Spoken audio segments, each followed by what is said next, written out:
All right, once again, welcome to another episode of Sports Therapy with FH Jr. Glad to be back. Now, I'm coming back from a little vacation I took after the 4th of July.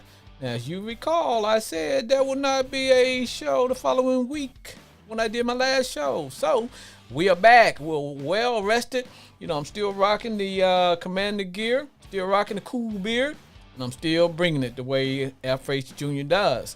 Today's topic, well, before I get into today's topic, I want to talk about what is sports therapy, what we do, and what we don't do. Here we go. Now, if you're new and you're just tuning in and you're saying, what the hell is going on? Who is this guy? What is sports therapy? Is it real therapy? No, this is sports entertainment only. So, sports therapy. Keep in mind, we do not talk about politics, race relations, sexual orientation. We just talk about NFL football and football only. But we do talk about subject topics that may be football related, like we did last week in our prior show called A Mess. That is the Cleveland Browns. Is it a mess or is it a hot mess? So that was sports related. So we do talk about subjects like that. We just stay away from politics, sexual orientations and all that good stuff because we want to keep it light and we want this to be a show where people can go and kind of play armchair quarterback, say a few things without any repercussion. And remember, there is no right or wrong answer. Your opinion is your opinion. We're not here to debate you. Every once in a while, I will get off the sidelines and partake in your conversation. But now, callers, remember, this is how the format is. Now, callers you'll get 2 minutes. You can call, you can rant, you can rip your team, you can just kick some knowledge, you can talk about life, whatever, as long as it is football related. Now, today's topic, or should I say today's topics, but today's topic is, are you missing football? Are you missing football? And we'll also dive into a couple hot topics going around right now. One is, who should make it in this year's NFL Hall of Fame? Because we know that is coming up. And then there's an article I read about former Green Bay Packer quarterback Brett Favre and I guess we'll call it a scandal with the Mississippi Department of Human Services dealing with, did he or did he not perform speaking engagement, but he allegedly received over $1 million from grant funding that is set aside to deal with poor people. So that is our show for today. So I'm going to dive into, are we missing football? Are you missing football? I have to ask that question. Are you missing football? Now, as you can see, I'm wearing the lab coat. And keep in mind, like I said, man, I am not a doctor. Although I am a certified counselor, I do counseling in my other job, which I do not go into because I keep the two worlds separated. But I will say this. I'm wearing my lab coat because I have to say, I find myself missing football. And is football an addiction? Is it an addiction? Can we get hooked on football? Is it an addiction? Well, I had to start with my own self. And to thy own self, I must be true. I think I am addicted to football.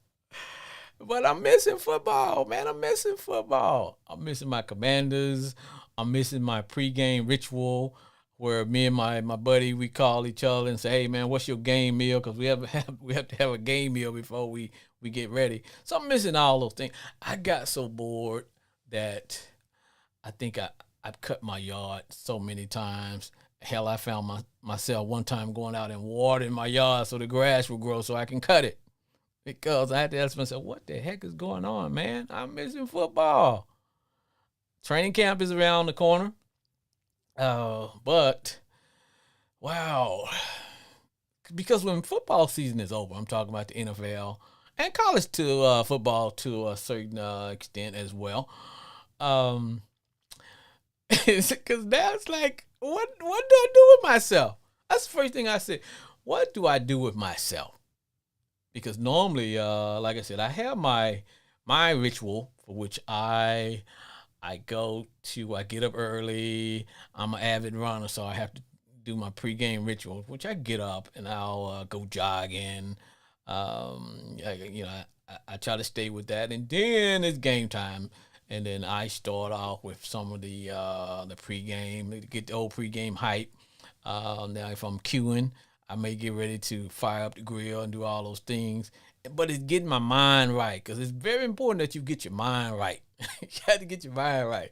So I have to get my mind right with football. So um, then normally I go to my other hangout, which is called, and I'm gonna give them a shameless plug because I'm actually in there all the time every Sunday, and that is Buffalo Wild Wing. Man, I love going there because of the atmosphere. That is not, here's how we used to do it. And when I say used to do it, it's like last year, and it seemed like a long, long, long, long, long, long time ago. Well, you go to Buffalo, and you want to get there early because if you don't get there early, you're not gonna get a seat. You won't get a seat. And I'm talking about you won't even get a seat at the bar. That's how great the atmosphere is there. And truth be told, that's what we're really missing is that whole atmosphere. So we go there. Of course, they've got, oh man, their televisions, their monitors all over the place. So you can watch your team, you can watch another team. And what I find kind of hilarious is that we all look forward to this. Is that everybody go there and they'll cheer on their team, and then you have all the transplants like myself and a few Chief fans, 49er fans, Saint fans, and God knows whatever, Steeler fans. We all unite to cheer against the Cowboys. So it's all good though, because it's usually the same. It's usually the same group, and we know each other. And we don't know each other in an interpersonal way, but we kind of know each other. We know our names and whatever, and then sometimes when our teams play each other, we kind of hate on each other too. But that's the whole atmosphere that we're missing, man. I'm missing football. I got so bored one day, man. I cut my neighbor's yard. I was like, man, come on. Cause I only have so much, you can only cut your yard so many times. I've trimmed all my hedges and bushes and little miniature trees that I got growing in my backyard. Man, we're missing football, man. Yes, I'm one of those who have watched the Super Bowl over and over and over again, and knowing that you know the outcome, but it's like, is there a football addiction? Is there an addiction, man? Can we get hooked on football? Are we missing football? Are we missing football? That's the question, man. Are we missing football? And when I was trying to figure out what is going to be my topic for this weekend, because you all know we're in what I call dry dock. Dry dock means, hell, there is no football, but we still have to, well, when I say we, I mean I still have to come up with topics that I think are engaging and kind of lighthearted. Because like I said, here, we don't really do a whole lot of real in-depth discussion because this is not meant to be like a regular sports show where, you get the announcer or whatever heck you want to call that person that they spend more time talking about themselves and they don't interact with the callers.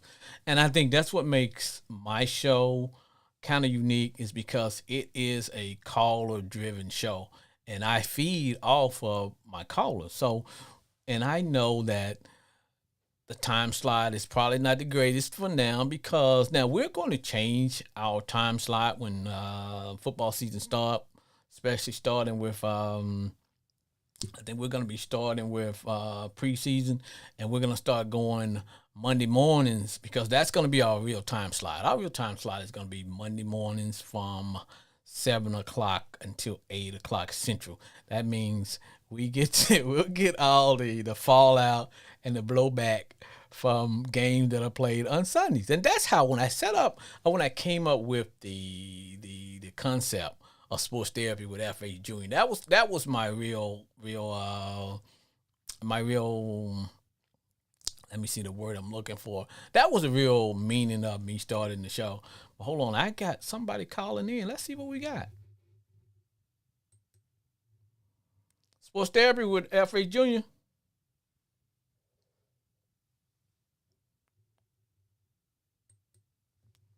Sports Sports therapy with F.A. Jr. Hey, it's Johnny. Hey, what's up? What you What's going got? on? What you got, my brother? Man, So now let I'm me Cowboys. let me ask you a question. Are you missing football, my man? Yes, I'm missing it.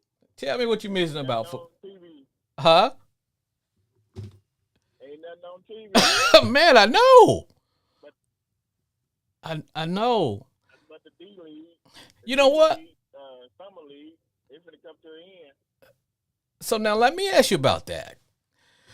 I couldn't. I don't know, for some reason I can't wrap my head around it.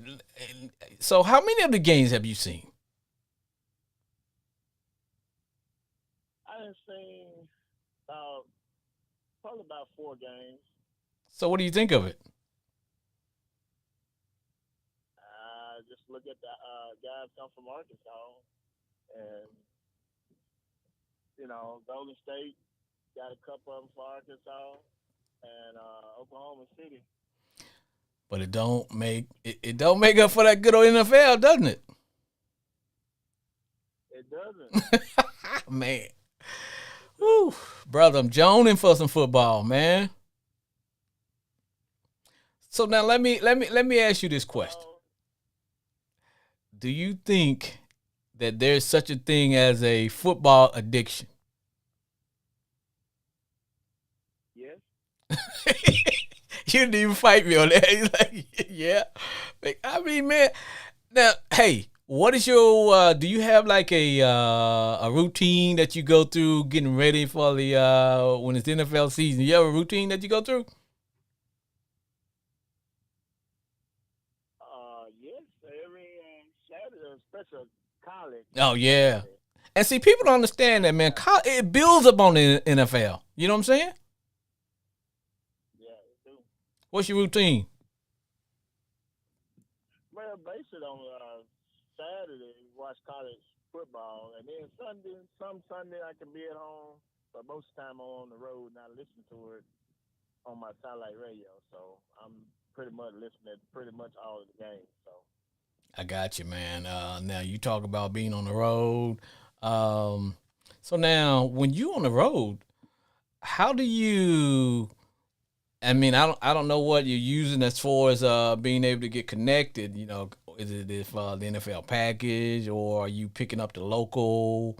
Are you picking up the local feed where you at, or do you do like I do, man? I go to Buffalo Wild Wing. That's my hangout, man, because I love the fact I got all the we got all the monitors. We got some crazy rowdy fans up in there, and we cheered on our team, and then we all unite to cheer against your Cowboys. yes, cheer against my Cowboys. I do the same. I go to Buffalo Wild Wing or Hooters.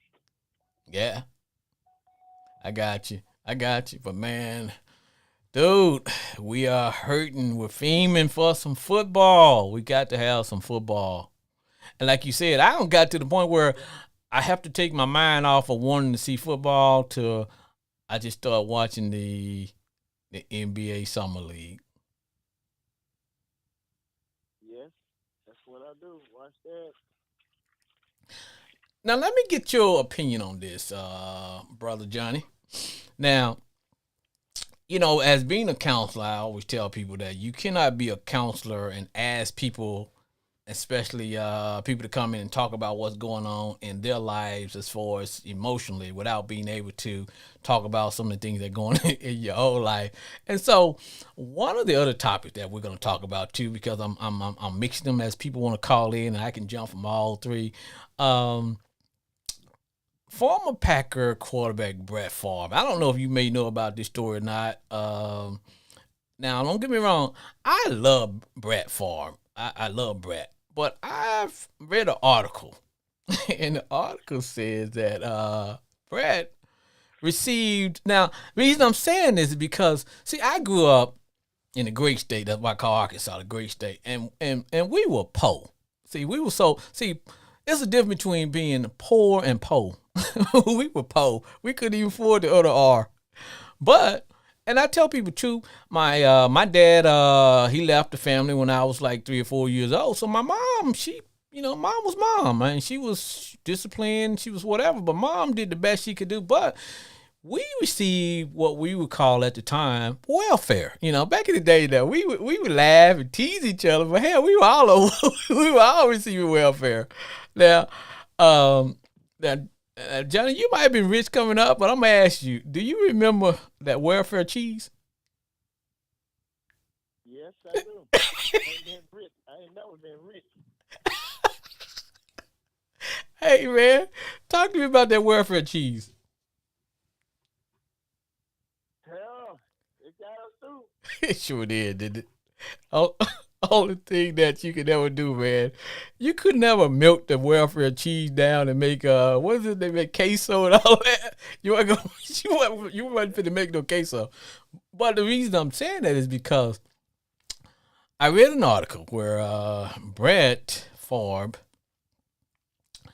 received over $1.1 million from the Mississippi Department of Human Services, and he received funds that was allocated are supposed to go for poor people because they took it out of the funds that went and that was part of the welfare department, and it was supposed to. Brett Favre, he's famous.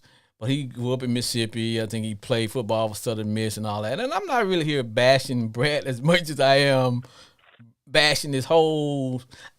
I don't even know what the hell I'm doing, but I just know that he got 150, 100.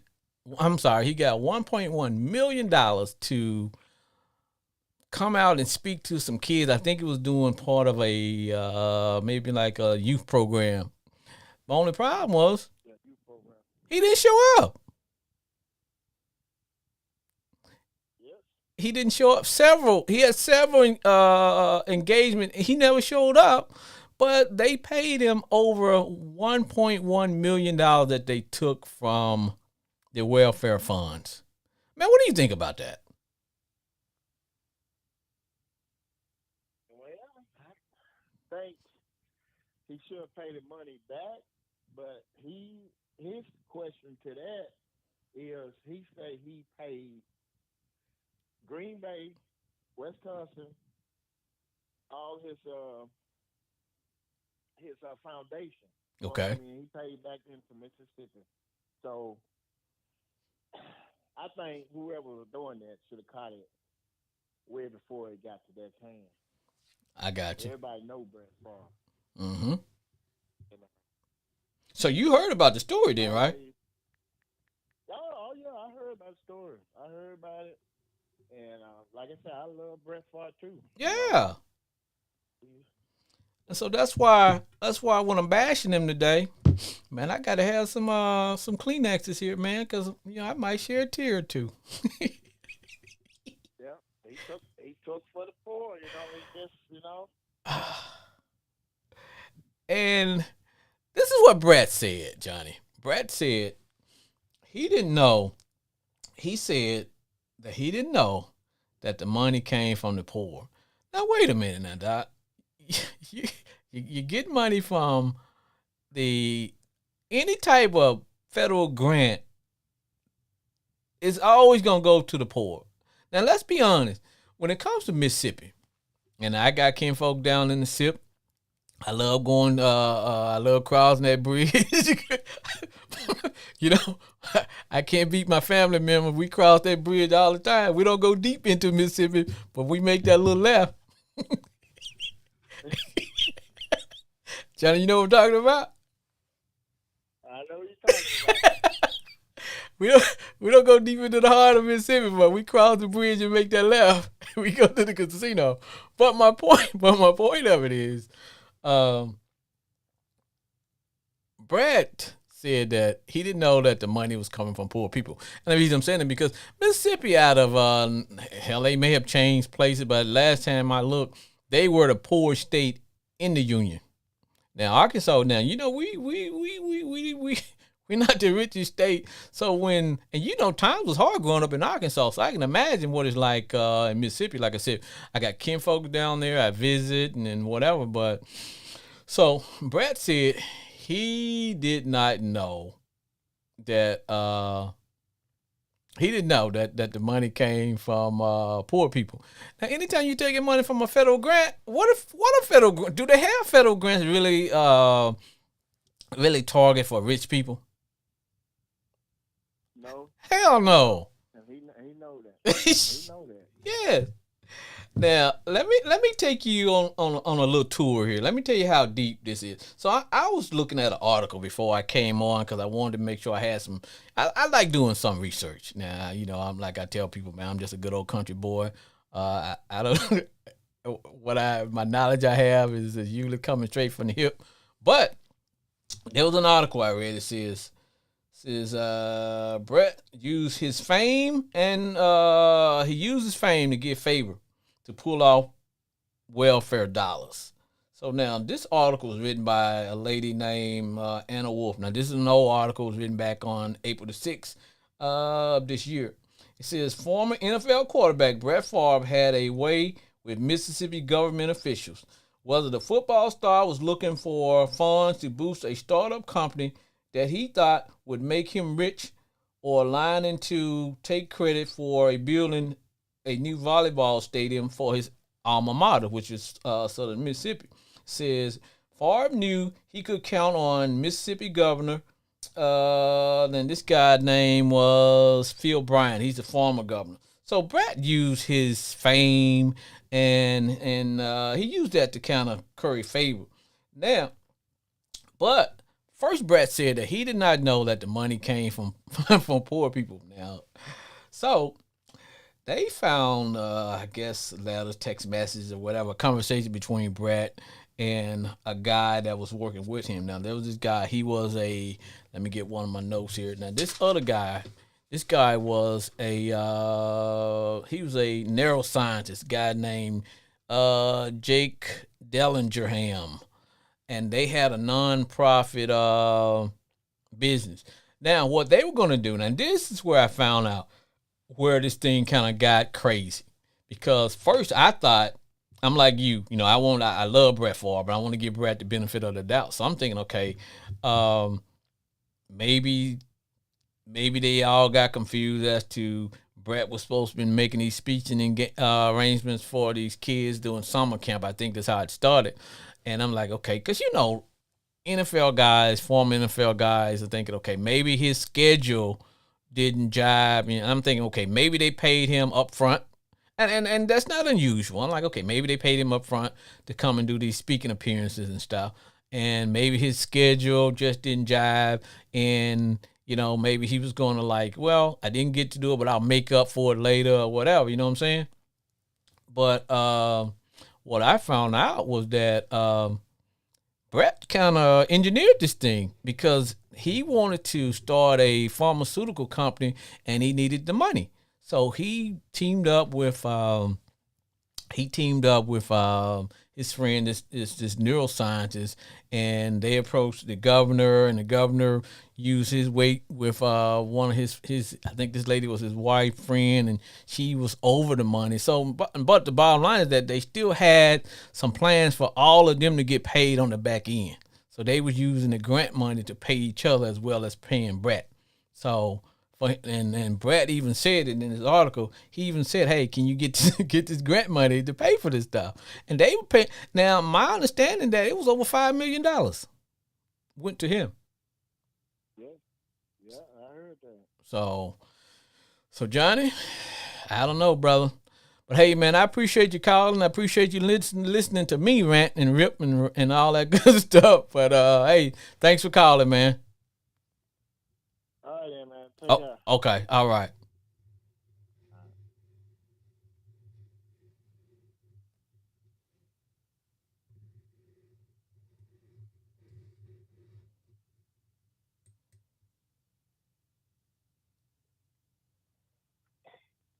Welcome to Sports Therapy with FH Jr. Yes. This is one of your old classmates, schoolmates. I will call in to say congratulations to my boy. This could be only this could be only one person, man. It's the legendary Boothead. Go way back to Delta High School, shooting that ball back in the days, baby. What's up, Boothead? Hey, man, let me welcome to Sports Therapy with FH Jr. Boy, I've been trying to call you, man. Hey, I want to ask you a question about football. Because that's what we do. We get 2 minutes to rant and talk more craziness. So I need to ask you, because I know you are a guy that's known for stats. So now, before we get into any of this, man, did you hear about the Brett Favre welfare situation? Yes, I heard about it, but I didn't really get off into it too much. Okay. Well, before we get into that, I want to ask you this.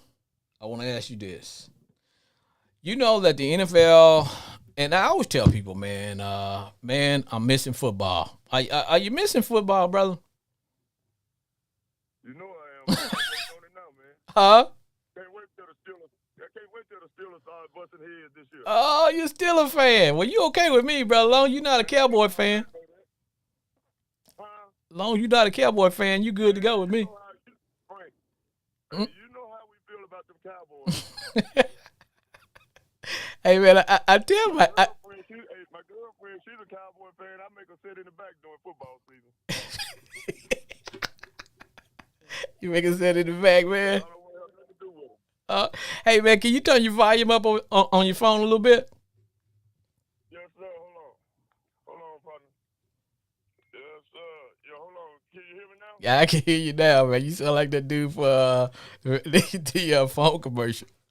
Yeah, I can hear you now, brother. So man, how do you live with you're still a fan and she okay, man? That was ground for divorce or separation. Hey, I make her sleep in another room during football season. So, how deep of the Cowboy fan is she? How deep of a Cowboy fan is she? Yeah. Man, they die hard, her whole family. Oh man. Man, Cowboy called me $1,500 last year on the football pool. Talk to me, brother. Man, they messed me out of $1,500 Thanksgiving Day. Hey man, let me tell you about the They missed that extra point. Oh yeah. Yep. In the first quarter, at the end of the first quarter. You saw your Hey, did you see your numbers coming up, brother? My number was there. I would have hit twice. So that makes you hate them Cowboys even. I always have hated them. Did that make you hate them more? I have hated Cowboy fans. Did that make you hate them more? Extra hate. Hey,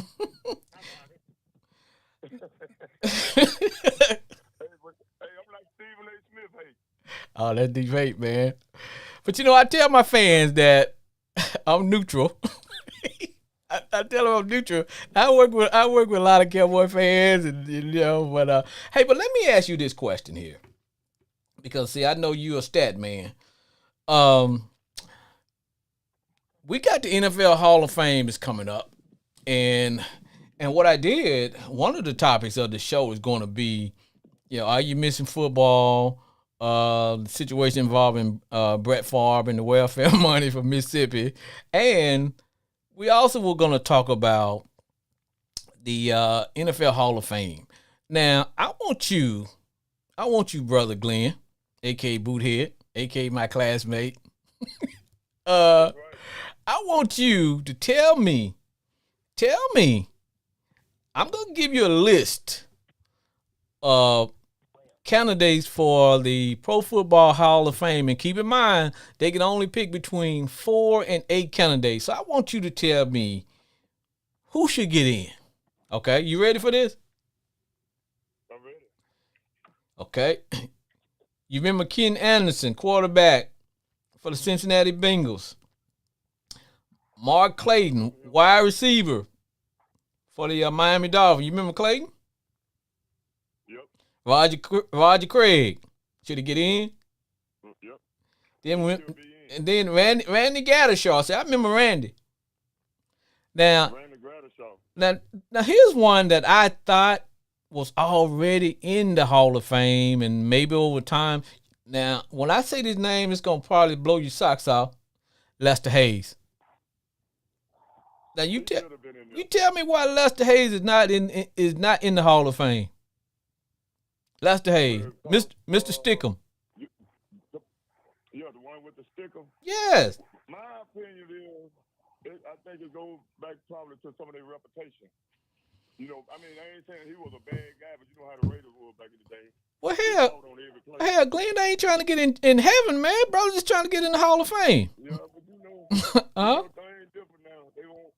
You know how it is now. You know how it is now. They won't. These days and time, I don't know. Football is so different. It's really watered down now.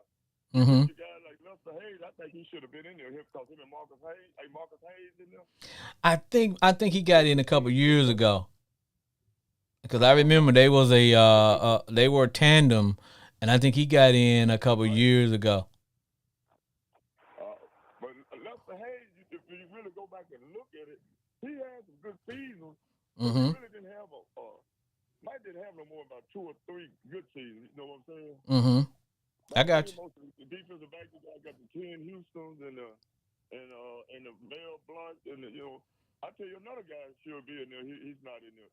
Donnie Shell. Yeah, hell, they could have put all. I know you because you're still a fan, but hell, they could have put all them guys in there. They could have put all them guys in there. What's his name?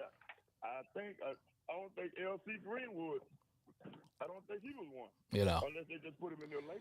And see, the thing about it is when you start looking at it, and I tell people that's why when it comes to, I would never say anybody is the GOAT of anything because you can't compare different eras. You know, when you start saying this guy's the greatest of all time, this guy is the great, because back in those days, there was only 1 or 2 football teams that really aired it out, and one of them was the San Diego Chargers. Everybody else, man, was just had a running game. So guys wasn't going to, hell, they didn't really stress the pass and attack like now, you know, where they didn't have the run pass option. They didn't have the type of, you know, it was a different league then.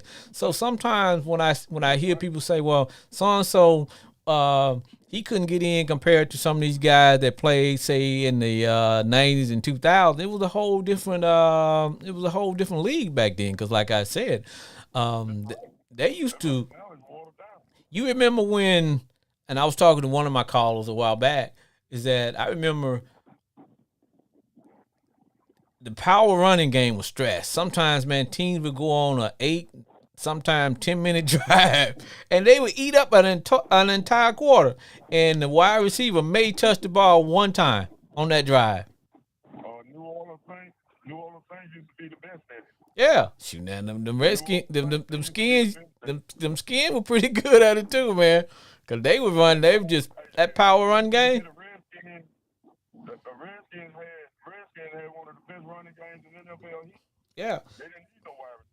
So that's why when I say you get some of these guys that they're like, well, his stats are not that great, so we can't let him in. Now, let me roll out a few more names to you. Now, personally, I can't be impartial to this one because I do think I think my man Joe Jacoby should be in there because he was member of the Hogs. I think he should get in there. And then now, explain to me why. Now, this is where I fall when I come to the NFL Hall of Fame. I think the Hall of Fame to me is when you can sit back and say, did this guy entertain me? Was I entertained? Was you entertained? When you watch this guy, did you feel like, okay, this guy entertained me? Was he was on offense or defense?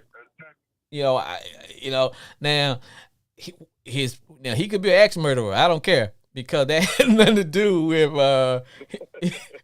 they ain't got nothing to do with what he did on the field. Because if we do that, there's a lot of guys who wouldn't be in there. Hell, first person would come out of there would be what's my man the linebacker for the Giants. If we went on character and some of those other cats. Yeah, Lawrence Taylor. Yeah. You know, but it should be, did this person entertain you, as the Romans say? Are you not entertained? So I'm gonna throw out a name here. Billy White Shoes Johnson. Should have been in there. Man, the guy should have been front row. Because Because he changed the game a little bit forward. He gave the game more excitement. yes, He put excitement in the game. tell me, how do you not put this guy in after when you know you're gonna kick the ball to him? He knows he's gonna get the ball, and your guys know that they gotta run down and tackle him, and he still gets in the end zone. And not only when he gets in the end zone, he gonna do his dance. And your whole thing is, we're not gonna let this guy get in the end zone and showboat and dance on us. So it was more emphasis trying to stop him. We're gonna be that's right. But They they couldn't. couldn't. So I think when you getting back to earlier what you were talking about, I think Mark played them plate boys. yes, The Mark brothers, they should be in there. should definitely be in there. It should definitely be in there. Hey Glenn, let me put you on hold for a second, and I'm gonna do a commercial. And I'm gonna do a commercial. Then I'm gonna bring you right back. Okay? Can we do that? Okay, I can do that, brother. All right. Give me 1 second. All right. Okay. All right.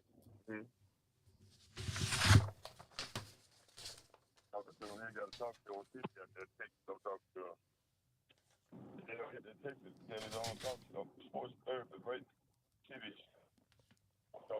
They say TV. How you been watching it on TV? Yeah, he's not here with you. Hey Glenn. Yeah. Hey Yes, I'm back. Glenn. Hey, hold it down, man. Yes, sir. All right. Don't say anything. I'm getting ready to do a commercial. Okay.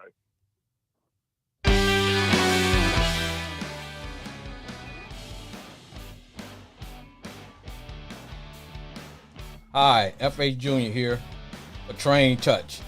Train Touch Muscle Therapy is a leader in medical and sports massage. Their motto is, we do it deeper than a massage. It's muscle therapy. Ross, Earl, and the entire team are there to serve you, starting with the new client special, $60 for 60 minutes. Mention that you heard it on Sports Therapy with FH Jr., and they will throw in a CBD cream just for you. Train Touch uses advanced massage techniques to help restore clients' muscle function. They have over 1,000 online reviews with an average rating of 4.8 stars. So if you are in the Dallas Metroplex or visiting, you can call 469-754-1232 and make an appointment with Train Touch. Tell them FH Jr. sent you.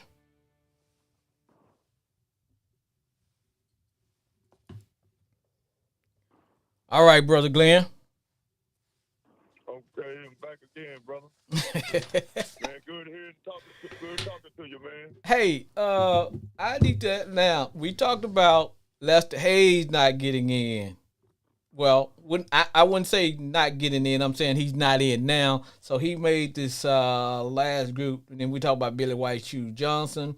Now some of these guys were, they played before our days, and see that's what happens when you start taking people who didn't see some of these guys play, and you say, well, wait a minute, he's not as popular as some of the guys from the 2000s. So why should we let people like Jim Marshall get in? Hell, I thought Jim Marshall was already in. So Me too. and you remember Clay Matthews Jr. Hey, man, yes, I thought, yep. And see, I thought that guy was. He's been out the league that long? Oh yeah, Stanley Morgan. You remember Stanley Morgan, wide receiver from the New England Patriots? Yeah. Good wide receiver, good slot receiver. And see, only problem is that you can't go back and apply today's stance to those guys because, like I said, they wasn't airing it out because you got kids now. They play in pro set offenses even in high school. So when they get to college, they're already ready. So when they get to the NFL, they are already ready to play. So it was a different. Now, That's right. explain to me why Sterling Sharp is not in the Hall of Fame. Sterling Sharp. Mm-hmm. I don't see no reason it should be because he got the stats to back it up. Sterling Sharp, not in the Hall of Fame. He was one of the top 2 or 3 wide receivers. Him and what the guy named from the Green Bay Packers played. Mm-hmm. Everson Walls. But he, Did that name ring a bell to you? Everson Walls. Now, like I tell people, Yep. I may not be a Cowboy fan, which I'm not, but I am a fan of a good athletics player. I am a fan of you know what I'm saying? If you're a good athlete, I'm gonna call it for what it is. There was some times when Everson Walls I think he led the NFL in interception for maybe like 2 or 3 years in a row. So now this what gets me. This what gets me.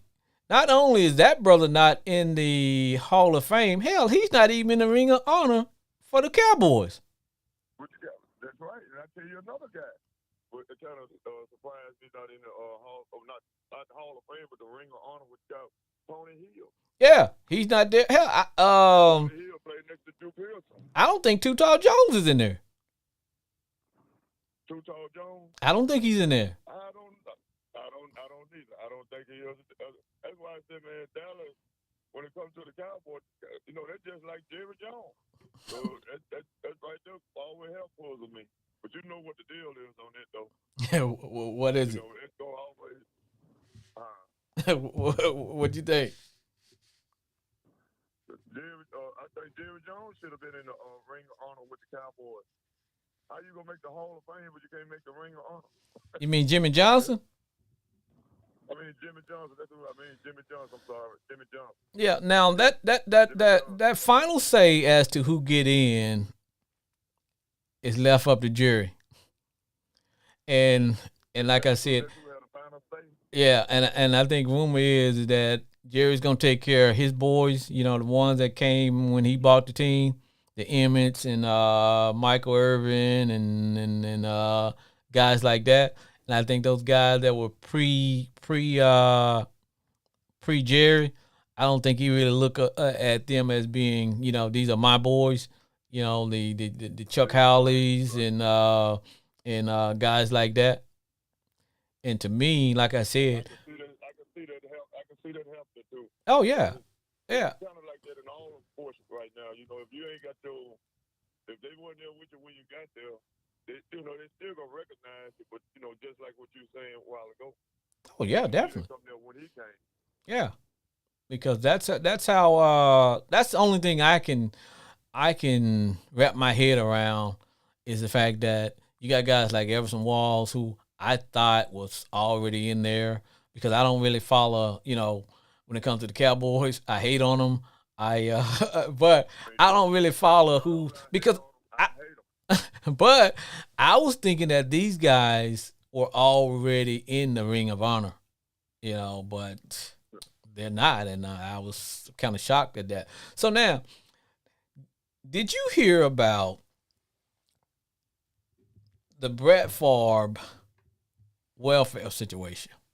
I had a caller earlier today, and we talked a little bit about it. And you know what? And I kind of made a joke of it because, like I tell people, this show is not really designed for real serious stuff.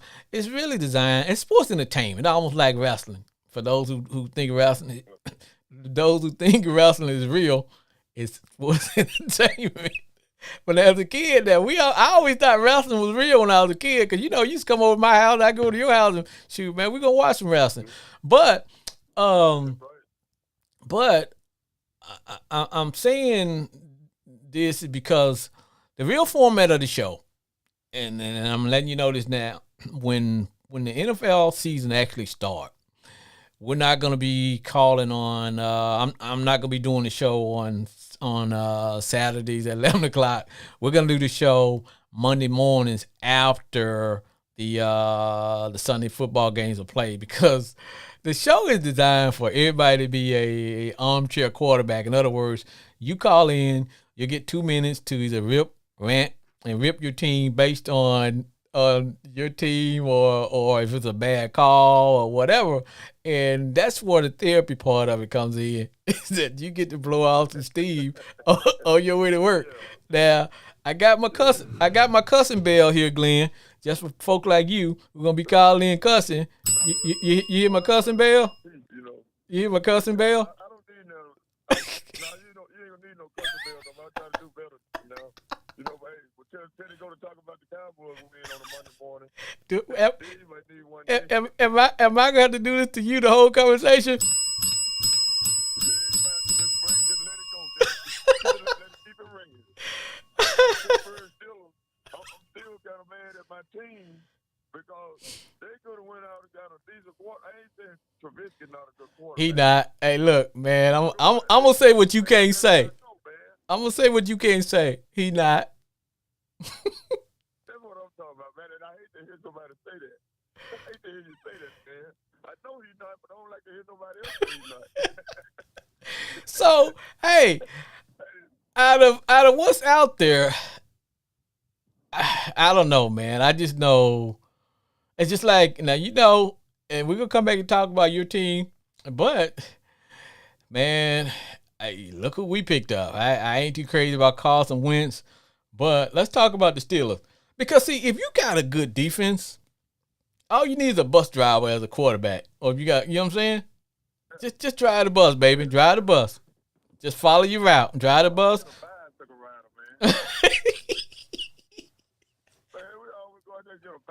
We need somebody to drive the bus. We don't need nobody to ride the bicycle. Is he a bicycle rider, man? Yeah, a bicycle rider, man. Hey, might well put him on the caboose, man.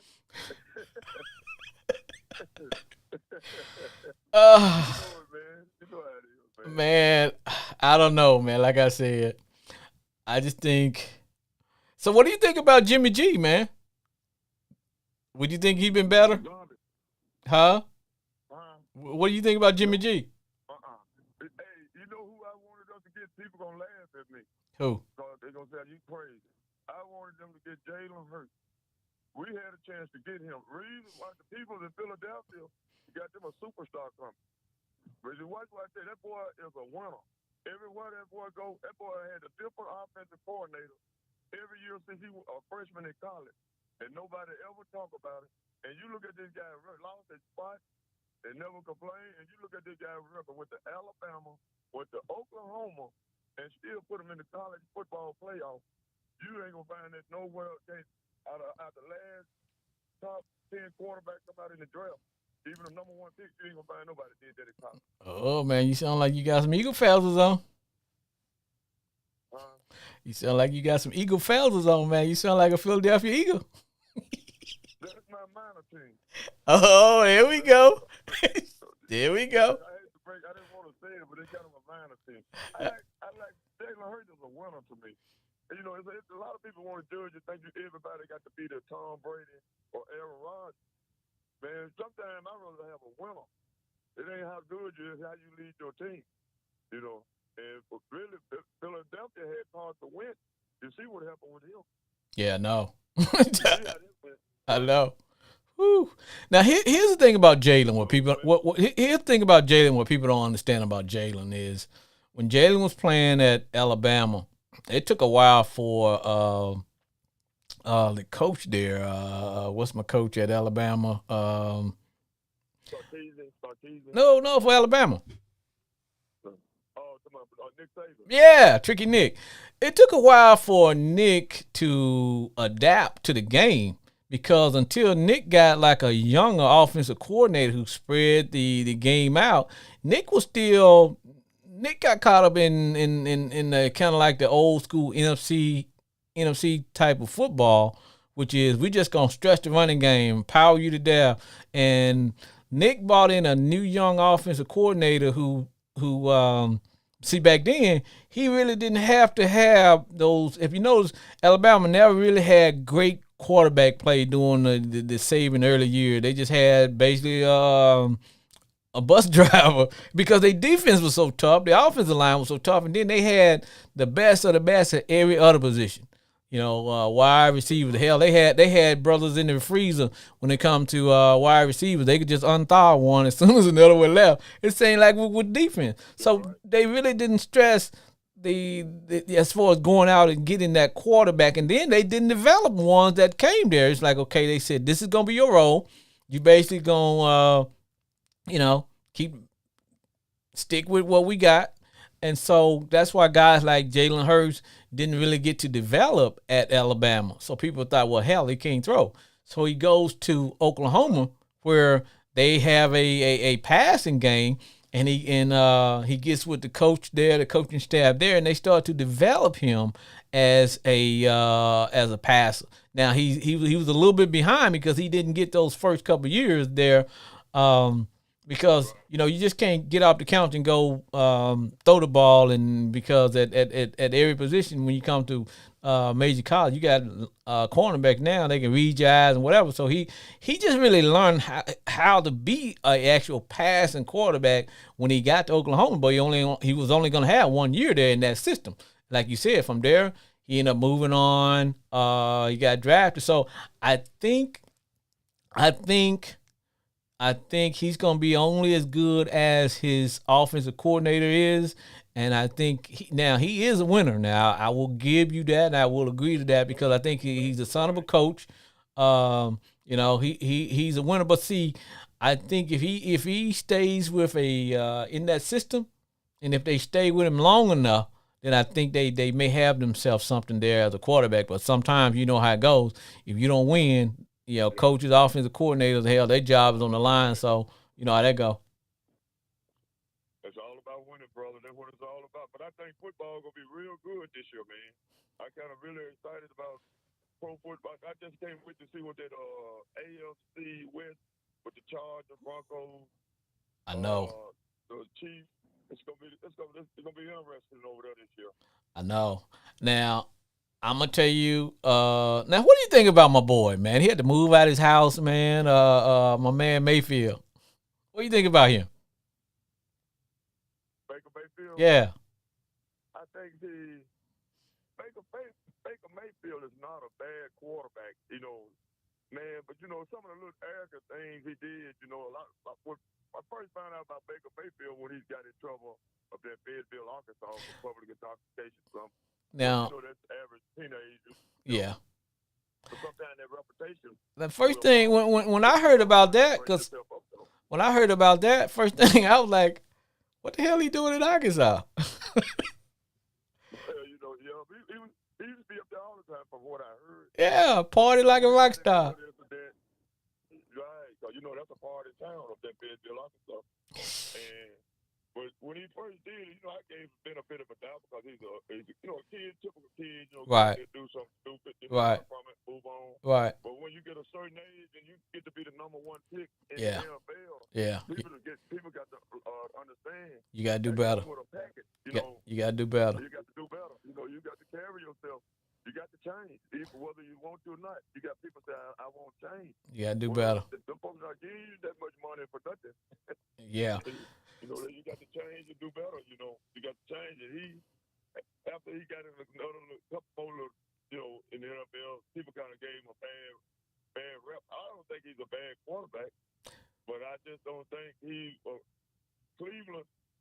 It's tough playing in the NFL, man. That's why I say you see guys like Tom Brady, Aaron Rodgers. So at the NFL, you can get cut today. You can be on the team today and get cut next weekend. And you know what they say the NFL stand for? Not for long. Not for long. So let me ask you this: Have you heard about the situation with Brett Favre and the Mississippi welfare scandal? And if not, then yes, I heard a little bit. Okay, let me tell you what. Now I read some articles. Now when this first happened, I didn't think it was such a big deal. I'm thinking, okay, maybe a lot of times when guys retire, they do speaking engagements and whatever. So I'm thinking, okay, um, and now I made a joke about this, and you can relate because growing up. I tell people, and I mentioned that I said, hey man, growing up, I said, man, I was very poor, man. I said, hell, we were so poor, we weren't even poor, we were poor, we couldn't even afford the other R, the other O, we just poor. But look at you had a good strong mother. Yeah, and I tell Strong people, mother. I said, we all kind of grew up in the same. I said, and I was mentioning that my dad left when I was like 3 years old, 4 years old. So our mothers raised us by ourselves, basically mothers, grandmothers in the church, and we had all that stuff going on. But Did an excellent job. yeah, and I tell people, um, they were saying that Brett said now they paid him over $1 million for speaking engagements. So supposedly now, and I may have my facts a little bit, a little wrong, but basically what I'm giving you a summary of what I heard was that they gave him over $1 million to speak to some kids as part of I guess a summer youth program. Now sometimes they pay you up front, and I'm thinking, okay, he may have had some conflicts in his schedule, and maybe he was going to maybe pay later. You know what I mean? Maybe come back in later and reschedule and whatever. So that's why nobody really didn't think it was a big deal. And it's like, okay, he had to pay some of the money back and whatever. Now the story is coming out and Brett said he didn't know that the money came from poor people. Now, hell, if you getting any type of federal grants for anything, it's for what? Poor folk, right? And for the poor people, who Yeah. you for? Yeah. And this was welfare money, Glenn. Welfare money. That's what There. man. Uh, I'm uh, gonna say something. Go ahead, man. no, go ahead. Now this what I'm gonna. That's the only thing I want to say. When you a thief, it don't make no difference. They don't discriminate. Obviously. You a thief. Now, what came out was Brett and this doctor. They were going to try to start a pharmaceutical company to try to have some research or something going on for dealing with concussion, and he also wanted to help his alma mater, sort of Mississippi, I guess, helped him build some a new facility for the volleyball team. And so he approached the former governor because based on who he was, I'm Brad, I'm famous, whatever. So he approached he had a good relationship with the governor, former governor, a guy by the name of, I think the guy last name was Phil, first name was Phil Bryant. And Phil's wife friend was over this, she was basically over the federal money. So they got together and decided, hey, we can take this money from here, from these federal grant programs, and give it to Brett and his doctor. You say, well, why would the governor and this lady, and it involved a whole lot of people, and then right now they facing criminal charges. But you say, well, why would they do it? Well, they did it because they were going to get a part of this company, this pharmaceutical company. So Brett was supposed to get, I think, about $20 million and whatever. So they used the welfare money as startup money for this company. And that's why, and they figure, okay, if we take it from the poor, we can get away with it because basically nobody's gonna say anything. You see what I'm saying? Mm-hmm. So that's where, now apparently he supposedly had paid back out of the $1 million that they gave him. Supposedly he paid back, I think 600,000 of it, and then I think they charged him another 200,000 in interest and all that good stuff. So, man, I tell people, we only see one part of these people's lives when they perform for us on the football field, but we really don't know what their character's like. You know what I mean? That's right. That's right, man. That's right. That's why you can't hold people to higher standards because we all human beings. Yep. If people make mistakes, Yep. some people that you hold up high that don't make them no you can't put them up there like that. No, sir. You just can't do it. Because the people, if you want to hold people to higher standard, you hold people like your mother. Yep. People that help you in the community. Yep. Those are the real heroes. The people you hold up. Yeah. Right. That's Well, right. Because people like my grandmother, your mother, and my mother, see, them the people I hold up to high standard. you right, man. They Hey. kept people like me and you and your brothers and our brothers out of trouble. Yep. You didn't see none of us getting on growing up, going to jail. You know, we were poor back then, but you didn't see us out there doing no dumb stuff. No, and everybody was licensed to, and everybody was authorized and licensed to beat your butt if they saw you doing anything wrong. Well, hey, Glenn, that's gonna cap it for the day, man. I appreciate you calling in, and hey, every Saturday, same time, 11 o'clock, Sports Therapy with F.H. Jr., and you're about to hear my music, and I'm finna shut this bad boy down. To all my special guests, to all my callers, this has been Sports Therapy with F.H. Jr., and to all the people on the yard, stay golden, baby.